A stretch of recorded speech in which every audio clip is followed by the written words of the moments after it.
Nagkaroon ako ng dalawang girlfriends. Hindi ko kailangan malaman ang tungkol sa mga girlfriends mo noon. Gusto kong malaman mo ang lahat tungkol sa akin.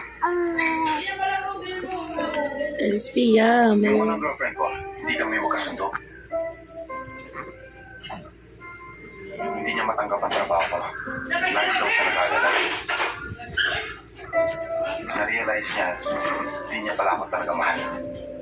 Yung pangalawang girlfriend ko, mahal ako.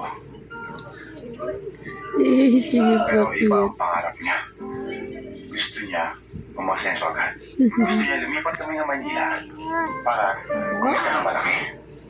Ayaw niya sa isang tulad ko na small time na police dito sa probinsya. Kaya yun, iniwan niya ako.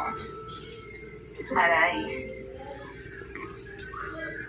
At tumarap ko. Tulad na yung makeup niya. Mahal kita. Hindi. Pero hindi ko kayang iwan ang talisay. Ang mahirap. maski ako na makiusap sa'yo, Kaya naman kitang buhayin sa kinikita ko eh. walang asenso dito. Hindi naman importante ang asenso. Ang importante, mahusay ka sa kung ano man ang ginagawa mo.